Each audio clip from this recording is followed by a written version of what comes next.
What was going through your mind? What is that? Or lose. Right. And ultimately, if you get to hoist that trophy over your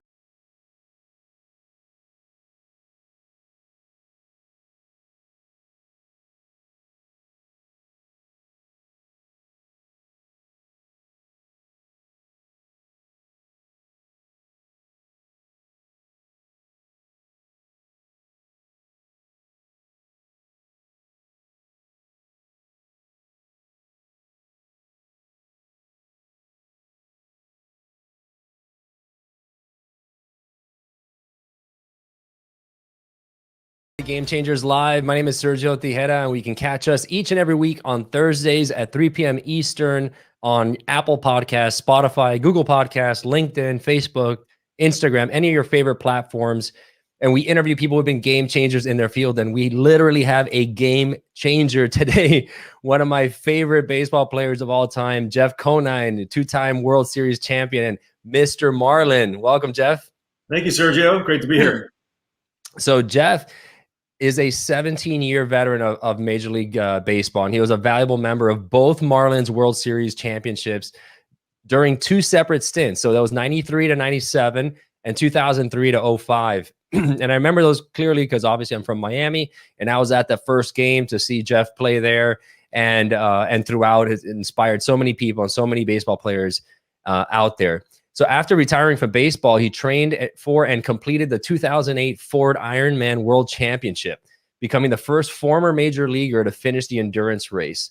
Then in January and February of 18, he completed the World Marathon Challenge, an endurance race that competitors must compete 7 marathons in 7 days on all 7 continents, becoming one of only 104 people that have ever accomplished the feat. That is insane. So in 2012, Jeff and his daughter Sierra summited Mt Kilimanjaro, the highest peak on the African continent. And that was with Sean Swarner, who was a former guest here on Game Changers. And the family has been very active in the South Florida community, obviously very well known down here and loved. Since his arrival in 1993, him and his wife Cindy founded the Conine All-Star Golf Classic and the Conine Poker Classic to raise funds for the Joe DiMaggio Children's Hospital, and specifically the Conine Clubhouse. And the clubhouse is a home away from home for the patients and families of those children who are undergoing treatment at Joe DiMaggio. So welcome, Jeff. Thank you. Brother, it's so great to have you on here. You know, for myself being such a big baseball fan, you were one of those iconic players that we followed, and one of those players that stuck with the team, that was kind of part of the fabric of the team, that we see that. Tell me a bit about your baseball career. You know, when you first entered the majors, what was going through your mind? Was that just a dream come true for you? Something that you've been always obviously shooting for? Did you ever have any doubt that you would make it this far? Well, my path to the big leagues and baseball in general was quite different than most people's. I didn't grow up a huge baseball fan. I didn't really watch it that much. I grew up in Southern California, so my dad was a Dodgers fan. So he would watch games on television, and I would glance in every once in a while. But I was never like that kid that really collected baseball cards or watched games. Or I just thought it was kind of a sport that I'd participate in because a lot of my friends played. I started playing racquetball. Racquetball was my big passion for my early teen years, and I thought I was going to be a professional racquetball player. Really? Yeah, I didn't even play baseball when I was 13 and 14 years old. Just so I could focus on racquetball. So, you're kidding. So you just had a natural skill that you became a Major League Baseball player without having played at a young age. That's amazing. I went to junior high, and we had a junior high baseball team, and I wasn't even going to play, but my friends talked me into going out for the team, and I made the team and was okay. And then went to high school, and they did that too. So I tried out for the high school baseball team and made it. And I was okay my first couple of years. My senior year, I had a really good year. And at the end of that, I was just going to go to college, and, I was going to be an economics major and maybe go into the business world somewhere and play professional racquetball on the side. But I pitched in an all-star game after the season was over, and the head coach at UCLA, Gary Adams, was there, and he saw me pitch, and I pitched really well for 3 innings. And he called me up the next day and asked me if I want to go to UCLA. So, if you're either a UCLA fan or USC fan, and we were a UCLA household, and I'm like, I didn't even visit the campus. I was like, "Yep, I'm in." Yeah, I'm in. Or even hung up the phone. I said, "Okay, I'm going to UCLA." So I only pitched in college. I didn't hit in college, so that was a bit different. Just so happens that my pitching coach my freshman year, he quit halfway through my sophomore year and became a scout for the Kansas City Royals. So he was scouting our team my junior year, and we had some studs, some big time hitters on our team that he was scouting. And he said, "What if I put your name in for the draft?" And I'm like, "As what?" He goes, I was a pretty mediocre college pitcher. No aspirations of going pro, especially as a pitcher." But he said, "Oh, I think you got more potential professionally as a position player than you do as a pitcher." So I said, "Whatever." So the draft starts on Monday. He called me on Thursday and said, "We got you." And I kind of laughed. I'm like, "What are you talking about? The draft was on Monday." He goes, No. The first round was on Monday, but they keep on drafting throughout the week. Because back then you could draft as many rounds as you wanted to. So I went in the 58th round to the Kansas City Royals. You're kidding. Just like that. And that started my journey. And you know what? I said, I'm going to take this chance because I still had another year left in my scholarship at UCLA. And I'm like, I'm going to take this chance and give it my all. And I said to myself, if I'm not close within 3 years, then I'll move on and I'll go back and finish my degree and move on with life. And I got called up at the end of my third year. Wow. So at this point you were like 23 or so? 24. Yeah. 24. Yeah. That's amazing. Cause I mean, you're so obviously you had some obviously natural gifts that caught the eye, but you were at the right place at the right time with the right people watching you, which is a very fortunate thing to have happened. It wasn't planned that way, right?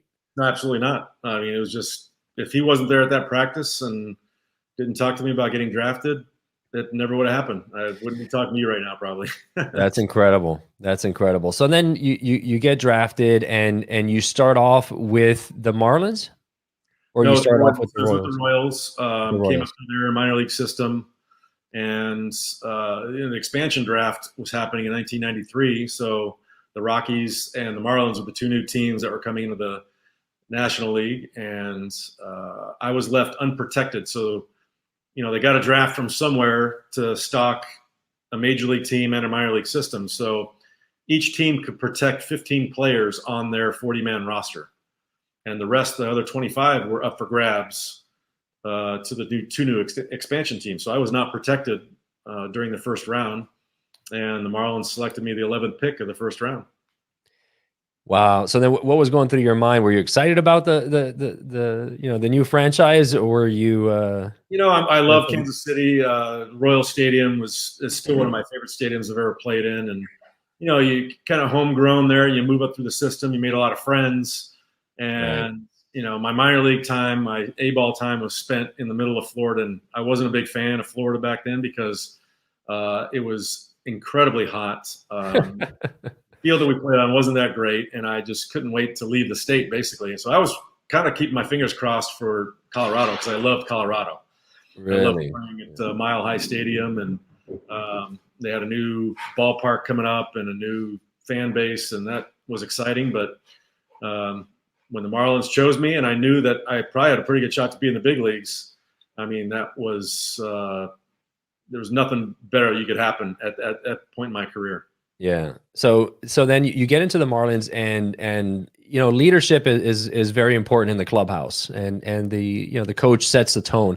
Tell me, was it Jack McKeon that was the coach back then, or was it? Renee Latchman was the inaugural team manager, and then he got fired in 1996, and then Jim Leland took over in 1997. Jim Leland, that's right. That's right. The first World Series.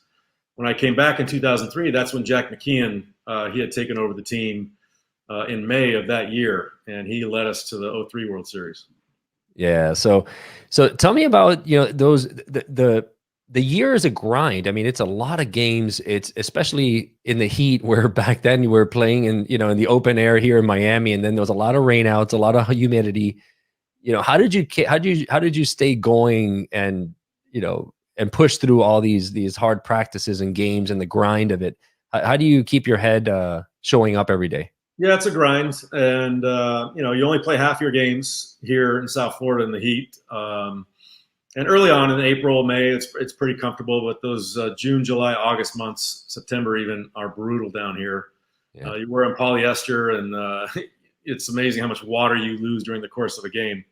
But you know what? You got a job to do. And I was a Major League Baseball player, and the Marlins were employing me to play baseball to the best of my ability. So, you know, weather to me was never a factor. I'd rather have it hot than cold. We played some games in Chicago that I didn't even want to touch a ball with a bat because I thought my hands were going to break off. So I'd much rather be sweaty than cold any day. You know, but when you grew up in that stadium, that was our stadium. Joe Robbie Stadium and Pro Player Stadium was our stadium. And Yeah. I thought it was great, and it was the big leagues. And, you know, we won a world championship there. Yeah, and you know, it had that center field gap that was way out there. I mean, that was incredible. It was a pretty unique way they set up that stadium. So then you go on, and you know, as the team starts to win during that year that you got the first World Series, momentum, I always say, is such a powerful thing in, you know, in life and in sports. You guys had tremendous momentum, and there was such a tight knit kind of group and culture and stuff. Tell me about that. Like, how did that feel when you started seeing that everything started to click? Well, then owner Wayne Huizinga basically gave Dave Dombrowski, who's our team president, free reign to build whatever team he wanted to help try to win a World Series here in South Florida. So he went out and he got Bobby Bonilla and Moises Alou, and just built a team that was made for what it did. You know, Yeah. we built that team to win the World Series. And we knew from the very first spring training game that we had something special. You know, Jim Leland, you know, it's on the side of our ring. One of his big sayings for the entire year was one heartbeat. So play together, you know, as a unit, as a team, was one of his biggest and most impressive pieces of information he gave us right from the get-go. And we knew we had something special, because I think in spring training that year, I don't know what our record was, but it was like 24-4 or 24-6. Jeez. It was a joke. I mean, it didn't matter. If we had a B team going somewhere else to play, they would win. We'd come back and we won every game. And it's just, we knew, and usually spring training means nothing, you know. Right. The best Yankee teams would probably be 500 for a spring training and still win the World Series. But we knew we had something very special from that get-go, and it just built out through the entire year. Our team was so confident, and we played our best games against the best competition. You know, we took second place that year to the Braves in the league or in the division, but we beat the Braves during the season. We beat the Yankees. We beat the Orioles, who went wire to wire that year. We had winning records against all those the best teams, and I think that was our hallmark, as we knew how to rise up for the biggest games, and that's why we won the World Series. Now, you see a lot of teams where you have a bunch of star players, but you don't have that team dynamic. You know, what is it that caused that for you guys? Was it just something natural that happened, or was it something that the coach, you know, instilled in the culture of the players? The coach, you know, Leland can say all he wants, but it has to be us in the clubhouse. That's our house. You're with these guys for 7 months out of the year. We play 162 games in 180 days, not including spring training. So that's like your second family. And if you've got a disruption in that family, things don't go that well. But we had leaders in that clubhouse. Darren Dalton was that's right, one of the most amazing teammates I've ever had. You know, Bobby Bonilla was a great leader. Moises Alou was that quiet, didn't really was no rah-rah guy, but led by example. Mm-hmm. And we just had a group of guys that had a common goal to come together and do what we did, was win the World Series. So leadership in that clubhouse and chemistry. A lot of people say, oh, no, if you've got an all-star at every position, you're going to win. Yeah, and no, you won't. I totally disagree with that. It's all about chemistry and how you play together and the confidence you have in your teammate to get the job done when you don't. So did you guys, you know, talking about chemistry, that means you get to know each other very well, obviously on the field, but did you also hang out off the field, you know, with each other's families, and did you create that bond that way as well? Or is it mostly on the field? Yeah, no, I think that team was unique, or up to that point in my career, we did a lot of stuff together. We have team dinners all the time. We hung out and enjoyed each other's company, where a lot of teams have cliques. You know, you'll have your buddies that go do their own thing, and then another 3 or 4 guys will do their own thing. We tried to hang out, and we did hang out a lot as a team. Like a bulk of the team would go. And at home, you know, it's family time. You know, you're not doing a whole lot of extracurricular stuff with the guys when you're home, because you've been away from the family for a 10-day road trip. When they come back, their time. You want to have that quality time. We bonded big time. And so you start getting to the World Series, and you finally get there. What's going through your mind, you know, as the series begins? Are you nervous? Are you excited? Both? Confident? A bit? Is there trepidation there? And, you know, the fans, the whole hype around it. What was going through your mind? What does that feel like to be in the World Series? All of those things. You know, you put on a uniform for one reason, and that's to get a World Series ring. You want some jewelry. And to get to that point that not many people get to, you know that every single out, every inning, every run means so much. So those 3 weeks that you're in the playoffs seems like 2 months, because it's condensed and your emotions run so high and the tensions run so high that everything that you do impacts whether you're going to win or lose. Right. And ultimately, if you get to hoist that trophy over your head. So, you know, I always said that the 97 team was very businesslike and very confident, and we did that. You know, we grinded it out, but we knew that we had something special, where the 03 team was, you know, I wasn't with the team at the beginning of the year, but they were 10 games under 500 and not expected to do anything. But it was the best group of guys as far as fun. We had more fun on the baseball field with the 03 team than I've ever had in my entire career. And I didn't show up till September 1st.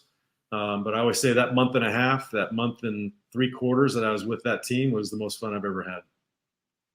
Exactly. I remember that team having a lot of fun on the field and laughing all the time and so forth. When you came back in, having the World Series pedigree and having won with the Marlins, you know, in that uniform, that must have meant a lot and gave a boost of confidence to those guys, right? Yeah, they didn't know what they were getting, you know, because a lot of them I had never played with or against, because I was in the other league. I was with the Royals, and then I was with the Orioles. So if I didn't play them against interleague, I didn't play against them. So I didn't know what I was getting into. They didn't know what they were getting in me coming back, other than, you know, what they had been told, I guess, from my previous time with the Marlins. But it was a very seamless transition.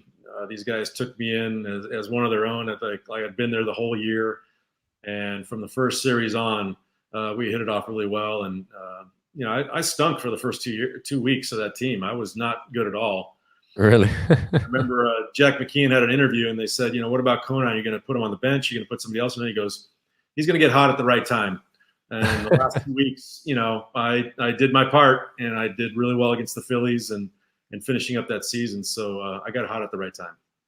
So I'm just looking at some of these players. I mean, think about the lineup. You had Juan Pierre, Josh Beckett, Ivan Rodriguez, right? AJ Burnett, Miguel Cabrera, Derek Lee. I mean, that's an all-star team. Studs. Right? I mean, that infield with Mike Lowell at third, Alex Gonzalez at short, Luis Castillo at second, and Derek Lee at first was probably the best infield defensively I've ever been a part of or ever seen. Yeah, I mean, unbelievable. Really star-studded cast there. What I loved about that team is that you guys had so much fun, especially Juan Pierre. I mean, he made it such a blast, right? Just, you know, running around and making some incredible catches in center field. And it almost brings you back to that, you know, the childhood game of baseball where you're actually having a great time. It's not that, like you said, it's not so business. It's more just having fun out there. Oh, these guys are, you know, our bench players. You know, Jack McKeon kind of ran it as an American League team. So the bench guys didn't see much playing time. He had a starting 8 guys, and they went out there every single day, and he'd try to mix in his bench guys every once in a while, get him in at bat. But, you know, Andy Fox and Brian Banks and Mike Redmond and Todd Hollinsworth and Mike Mordecai, those guys sat there and watched us play, but they made their contribution to our team was far beyond what their contribution on the field was solo. It was they were funny, they knew their role, and they kept it light in the clubhouse all the time, and they weren't bitter because they weren't playing all the time. it was just a great supporting cast, and I thought that was a big reason why we won the World Series. Starting up the second quarter now, the year's flying by. I want to make sure that you kickstart your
from me and getting support from a community. Trust me, it's going to be the best $49 you have ever spent.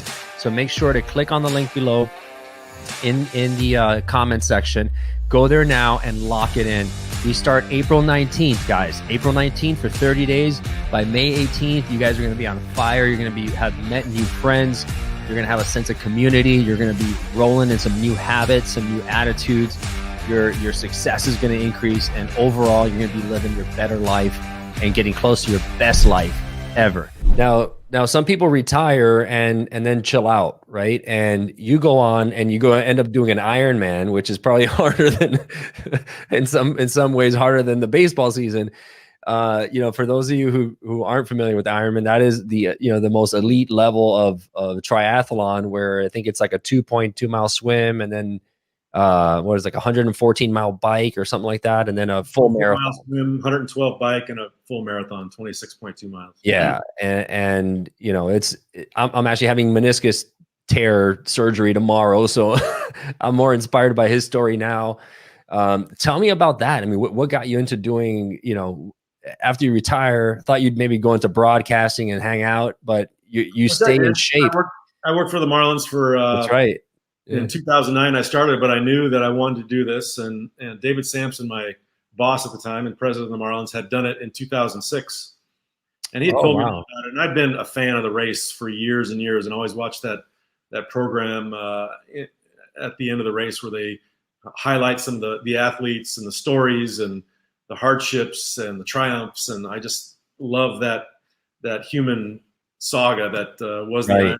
So I had done some racing early on in my life. I like to run. I was never a runner. I was never a swimmer, but I like to bike, and I did some duathlons, what they were biathlons they called them back then. Now they call them duathlons, which is run, bike, run. I kept the swimming part out of it for a reason, because I didn't like to swim. But when he had done the race and I had expressed interest about doing the race, he said, you can probably get into Hawaii if you want to. And I'm like, really? He's like, yeah, they're looking for, obviously I didn't qualify because it's the World Championships, but I got a media exemption I did some publicity for the race prior to, and like you said, I was the only major leaguer at the time to attempt the race, and Right. I was the first major league to do that. But the people that I met along the way, I met Sean Swarner. He was on the panel of athletes that were exempt to qualify for this race, and we've had a long friendship ever since then. And he's one of the most incredible people you'll ever meet. Yeah. But I told myself, all right, I'm going to give myself a year to train for it and not do anything else. And I did that. Ended up having a bike accident and breaking my collarbone about 2 months into my training. So that set me back a little ways. I didn't know if I was going to be able to do it after that. But you know what? You adapt and you have a goal, and your mind, if it focused on that goal, you're going to do it. And I did it. Did you ever think about, was there a point in the race where you thought about quitting, or you were just so tired and beat up that it crossed your mind? David told me, he's like, every mile. At some point, your mind is going to say, this is dumb, let's quit. He said, at some point, your body is going to say, I'm too tired, I can't go on anymore. He said, just hope that both those things don't happen at the same time. That even though your body's tired, your mind says, keep on going. And when your mind says quit, your body says, no, keep on going. And I've always said it's more of a mental challenge than it is a physical challenge. And so what was your time on that race? I think it was 14 and a half hours. I mean, it was long. I was slow. Wow, but that's actually a good time.